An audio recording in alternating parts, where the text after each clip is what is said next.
Tempo અને container ટકરાતા container ભડકે વળ્યું। સામસામે ટેમ્પો અને કન્ટેનર ટકરાયા અને કન્ટેનર વળ્યું ભડકે। વલસાડ જિલ્લાના કપરાડા તાલુકાના કુંભઘાટ પર ગંભીર અકસ્માત સર્જાયો। ઠંડા પાણીની બોટલો ભરેલું એક કન્ટેનર અને બટેકા ભરેલા ટેમ્પા સામસામે આવી ગયા અને બંને વાહનો ધડાકા સાથે અથડાયા। જોરદાર ટક્કરને કારણે બંને વાહનો પલટી મારી ગયા। આથી કન્ટેનરમાં ભરેલી કોલ્ડ્રિંક્સની બોટલો પણ રોડ પર અને આસપાસના વિસ્તારમાં ફેંકાઈ ગઈ હતી।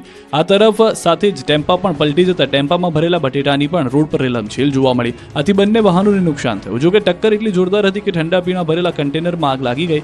આગ થોડી જ વારમાં રૌદ્ર સ્વરૂપ ધારણ કરી ચૂકી હતી। આખો ટ્રક રોડ પર બળીને ખાખ થઈ ગયો હતો। પ્લાસ્ટિકની બોટલો હોવાથી આગ વધુ ઝડપથી ફેલાઈ હતી અને ટ્રક આખો આગની ઝપેટમાં આવી જતા રોડ પર નાસભાગ મચી ગઈ હતી। ફાયર વિભાગની ટીમે પહોંચે તે પહેલા જ આખો ટ્રક ભસ્મીભૂત થઈ ગયો હતો। ટ્રક હાડપિંજર બની ગયો હતો। બનાવ બાદ લાંબા સમય સુધી આ હાઈવે પર વાહન વ્યવહારને અસર થઈ હતી। દાહોદમાં 7 મકાનમાં આગ લાગતા મચી ગઈ અફરાતફરી। એક સાથે 7 મકાન રાખ બની ગયા। ઘર વિહોણા બની ગયેલા લોકોના દ્રશ્યો છે દાહોદના। એક સાથે 7 મકાનમાં આગ લાગતા અફરાતફરી મચી ગઈ। દાહોદના ઉચવાણ ગામમાં 1 મકાનમાં, ઉતાવળા ગામમાં 2 મકાનમાં અને ધાનપુર તાલુકાના પુનાકોટ ગામે 4 મકાનમાં આગ લાગતા નાસભાગ મચી ગઈ હતી। આગે વિકરાળ સ્વરૂપ ધારણ કરતા લોકો ઘરની બહાર નીકળી ગયા હતા। પાણીનો મારો કર્યો હતો। ફાયર વિભાગને જાણ કરવામાં આવી હતી। દાહોદ અને દેવગઢ બારિયા ફાયર વિભાગને જાણ કરાતા કુલ 2 તાલુકામાં 12 મિનિટ ફાયર ટેન્કરોએ પહોંચીને પાણીનો મારો કર્યો હતો। કલાકો બાદ આગ પર કાબુ મેળવવામાં આવ્યો હતો। ગરીબ લોકોના મકાનો આગને હવાલે થઈ જતા ઘરવખરી સહિતનો સામાન સળગી ગયો હતો। મકાન માલિકોને લાખો રૂપિયાનું નુકસાન થયું। કેટલાક લોકો ઘર વિહોણા બન્યા। ભાણવડ અને ભરૂચની દુકાનમાં લાગી આગ। દ્વારકાના ભાણવડમાં કંઈક આ રીતે દુકાન ભડકે બળી અને મચી ગઈ અફરાતફરી। રણજીતપુરા વિસ્તારમાં આવેલી મહાલક્ષ્મી ફરસાણની દુકાન આગની ઝપેટમાં આવી ગઈ હતી। થોડી વારમાં જ આગે વિકરાળ સ્વરૂપ ધારણ કરી લેતા આખી દુકાન બળીને ખાખ થઈ ગઈ હતી। આગના કારણે આસપાસની દુકાનોના વેપારીઓ ડરી ગયા હતા। મોટી સંખ્યામાં લોકોના ટોળા એકત્રિત થઈ ગયા હતા। ફાયર વિભાગને જાણ કરતા ફાયરની ટીમ પહોંચી હતી અને પાણીનો મારો કર્યો હતો।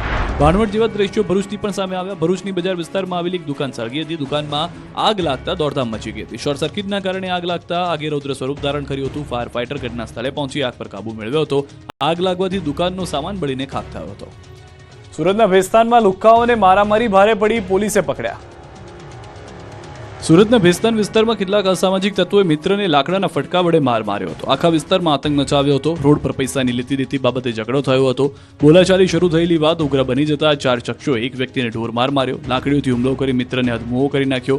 વિડીયો વાયરલ થતા પોલીસ એક્શનમાં આવી હતી। ગણતરીની મિનિટોમાં જ પોલીસે આરોપીને પકડી લીધા હતા। પોલીસે 2 આરોપીની ધરપકડ કરી છે। ભાવનગરમાં દશનામ ગોસ્વામી સમાજની છાત્રાલયના પ્રમુખ ઉપર હુમલો। ભાવનગરની છાત્રાલયમાં છરીઓ ઉડી હતી। દશનામ ગોસ્વામી સમાજની છાત્રાલયના પ્રમુખ ઉપર છરી વડે હુમલો કરાયો। છાત્રાલયમાં સમાજના લોકો બેઠા હતા। એ સમયે યુવકે આવીને અપશબ્દ બોલીને છરી વડે હુમલો કરી દીધો। યુવકને સમાજના ગ્રુપમાં પ્રમુખ વિરુદ્ધ અવારનવાર ટિપ્પણી કરતા છાત્રાલય બોલાવવામાં આવ્યો હતો। યુવકને રૂબરૂ બોલાવવામાં આવતા યુવક ઉશ્કેરાયો હતો અને હુમલો કર્યો હતો। ઘટનામાં પ્રમુખ જગદીશગીરી ગોસ્વામીને હાથના ભાગે ઈજા પહોંચતા હોસ્પિટલ ખસેડવામાં આવ્યા હતા। જ્યારે પોલીસ ફરિયાદ બાદ હુમલો કરનાર વ્યક્તિ ફરાર થયો છે। જાહેરમાં હુમલો કરવામાં આવતા નાસભાગ મચી ગઈ હતી। સ્ટંટબાજોને પકડવા દ્વારકામાં સર્જાયા ફિલ્મી દ્રશ્યો। આગળ સ્ટંટબાજો અને પાછળ પોલીસ। રફતારના રાક્ષસો અને પોલીસ વચ્ચે ફિલ્મી દ્રશ્યો જેવો ખેલ થયો દ્વારકામાં। હાઈવે પર સ્ટંટબાજોએ આતંક મચાવ્યો, જેને લઈને અનેક ફરિયાદો મળતા પોલીસે સીન સપાટા મારતા લોકોને પકડવા માટે પાછળ પડી હતી। આ વાતની નબીરાઓને જાણ ન હતી ત્યારે પોલીસે ફિલ્મી ડબે પીછો કરતા નબીરા હાઈવે પર સ્ટન્ટ કરતા નજરે પડ્યા। બાઇક પર જોખમી સ્ટન્ટ કરતા હતા। જ્યારે પોલીસ પાછળ આવતી હોવાની જાણ થતાં પોલીસથી બચવા માટે ટપોરીઓએ બાઇક ભગાવી હતી, જેથી થોડી વાર માટે સ્ટંટબાજો અને પોલીસ વચ્ચે જાણે રેસ લાગી હોય તેવા દ્રશ્યો સર્જાયા। જો કે અંતે આ રેસ પોલીસે જીતી અને 12 નબીનાઓને ઝડપી લીધા હતા અને કાયદાનું ભાન કરાવ્યું। ગુંડાઓ સુધરી જજો, નહીં તો ઘર વિહોણા થઈ જશો, તંત્રએ શરૂ કરી બુલડોઝર વાળી। રાજ્યમાં ફરી એકવાર દાદાની સરકારે મિશન સફાયો શરૂ કર્યું છે, જે અંતર્ગત ભાવનગરના ગઢેજી શુદ્ધિકરણ પ્રોજેક્ટમાં અડચણરૂપ દબાણો હટાવવામાં આવી રહ્યા છે। 811 ગેરકાયદેસર બાંધકામો સામે કાર્યવાહી કરી 2 દિવસમાં 400 બાંધકામો પર બુલડોઝર ફરી વળ્યું। ડિમોલિશન પહેલા તમામને નોટિસ આપવામાં આવી હતી, પરંતુ 31 મિલકત ધારકોએ વાંધા રજૂ કર્યા છે, જેથી હાલમાં 780 બાંધકામો તોડી પાડવામાં આવશે। દરિયાઈ ક્રીકથી જવાહરનગર ફાટક સુધી 1600 મીટર વિસ્તાર ખુલ્લો કરવામાં આવી રહ્યો છે।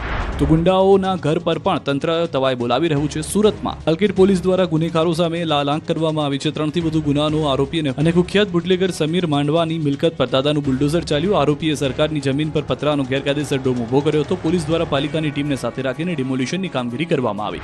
તો સુરતમાં અઠવા લાઇન્સ વિસ્તારમાં પણ ગુંડા તત્વોના ગેરકાયદે બાંધકામ પર બુલડોઝર ફરી વળ્યું છે. 2 જેટલા ગુસ્સી ટોક અને 7 જેટલા ગંભીર ગુનામાં સંડોવાયેલા આરોપી સજ્જુ કોઠારીનું ગેરકાયદે બાંધકામ તોડી પડાયું. અઠવા લાઇન્સ વિસ્તારની નાનપુરા જમરૂક ગલીમાં સોસાયટીનો આખો રસ્તો કબજે કરી બાંધકામ કરાયું હતું. ગેરકાયદે બાંધકામની સાથે સાથે ગેરકાયદે વીજ કનેક્શન પણ મળી આવ્યા. પોલીસે આરોપીના આવકના સ્ત્રોતની પણ તપાસ શરૂ કરી દીધી છે.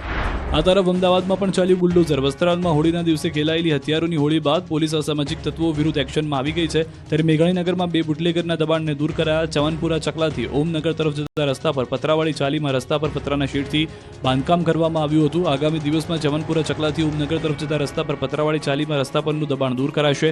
તો સફલ 5ની તરફ જતા રસ્તા પર ગાર્ડનની સામેનું દબાણ દૂર કરાશે. નવસારીમાં ગેરકાયદે દબાણો પર ચાલ્યું દાદાનું બુલડોઝર. રાજ્યમાં અસામાજિક તત્વોના આતંકને લઈને પોલીસ એક્શન મોડમાં આવી છે. અમદાવાદમાં રાત્રે ઉત્પાત મચાવનારા અસામાજિક તત્વોના ઘરો પર તંત્રે બુલડોઝર ફરી વળ્યું છે.